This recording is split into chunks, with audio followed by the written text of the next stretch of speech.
నది నదిలా ప్రవహిస్తున్నంత కాలం దానిని పవిత్రంగానే చూస్తాం. ఎప్పుడైతే అది సముద్రంలో కలుస్తుందో అప్పుడు అది దాని అస్తిత్వం కోల్పోతుంది.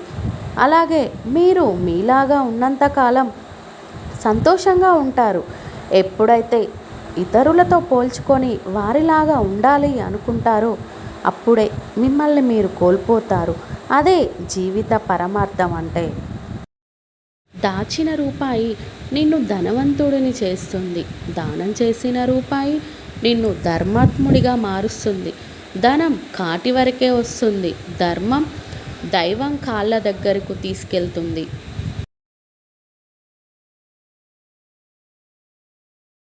మనిషి ఆరోగ్యంగా ఉంటాడు కానీ మనసు కూడా ఆరోగ్యంగా ఉండాలి అంటే గతాన్ని తక్కువగా ఆలోచించు, భవిష్యత్తును ఎక్కువగా ప్రేమించు.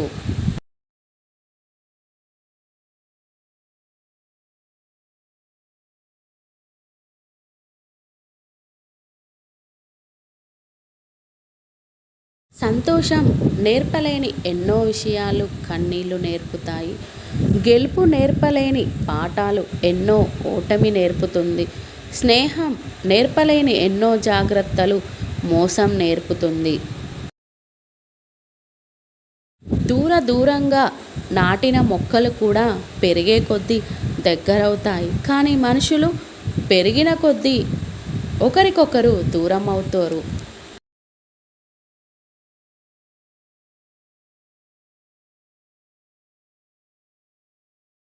జీవితం మీద విసుగు పుట్టడానికి 1000 కారణాలున్నప్పటికీ జీవిస్తున్నందుకు ఒకే ఒక్క కారణం. రేపటి రోజు ఇలానే ఉండదు అనే ఒకే ఒక్క నమ్మకంతో జీవించడం.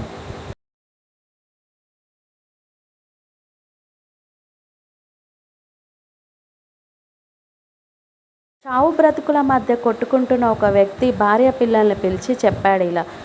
ముందు భార్యకి చెప్పాడు ఇలా, నువ్వు కుక్కడపల్లిలో ఉన్న 10 అపార్ట్మెంట్స్ తీసుకో. పెద్ద కొడుక్కి చెప్పాడు ఇలా, నువ్వు మియాపూర్లోని 3 షాపింగ్ కాంప్లెక్స్లు అక్కడి గుడి తీసుకో. రెండోవాడిని పిలిచి చెప్పాడు ఇలా, నువ్వు ఎర్రగడ్డలోని 2 గుళ్ళు తీసుకో. చిన్నవాడిని పిలిచి చెప్పాడు ఇలా, నువ్వు మోతీనగర్ అంతా తీసుకో. కూతుర్ని పిలిచి చెప్పాడు ఇలా, నువ్వు కళ్యాణ్ నగర్లోని 2 స్వీట్ షాప్స్ తీసుకో. చెప్పాల్సింది చెప్పి చనిపోయాడు అతను. గమనించింది నర్సు. అడిగింది ఇలా, మీ నాన్నగారు చాలా గొప్పవారిలా ఉన్నారే, సంపాదించిన ఆస్తి అంతటిని పంచి మరీ పోయారు. ఆస్తా పాడా? మాది పాల వ్యాపారం తల్లి, పాల ఖాతాలు అప్పజెప్పి చచ్చూరుకున్నాడు అన్నారు పిల్లలు.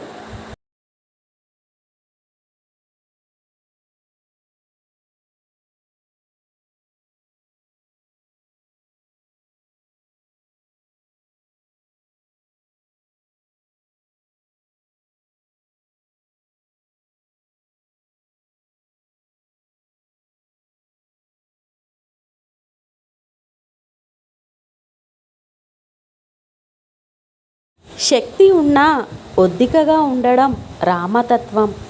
అవకాశం ఉన్నా భర్త వెంట నడవడం సీతతత్వం. కష్టాల్లో తోడు నిలవడం లక్ష్మణతత్వం. నమ్మిన వారి కోసం తెగించడం ఆంజనేయ తత్వం. ప్రతి అడుగులో మంచిని గ్రహించాలనేది రామాయణ పరమార్థం.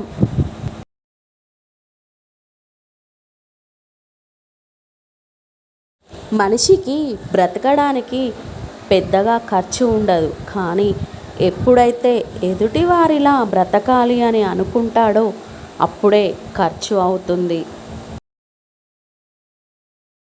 నీకు నచ్చిన వారితో ప్రేమతో మెలుగు.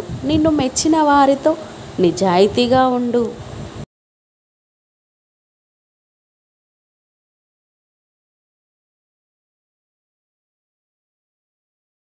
ఆకలికి అన్నం పెట్టేవారికి, ఆపదలో ఆదుకునేవారికి, అవసరమైనప్పుడు ప్రేమ పంచేవారికి, మనసారా నీ కోసం కన్నీరు కార్చేవారికి ఎప్పుడూ రుణపడి ఉండు. అది నీకు 1000 జన్మల పుణ్యాన్ని ప్రసాదిస్తుంది. ఎన్ని కష్టాలు వచ్చినా ధర్మం వైపు నిలబడి బ్రతకమని రాముడు చెబితే ఏం చేసైనా సరే ధర్మాన్ని ఎలా నిలబెట్టాలో కృష్ణుడు చెప్పాడు.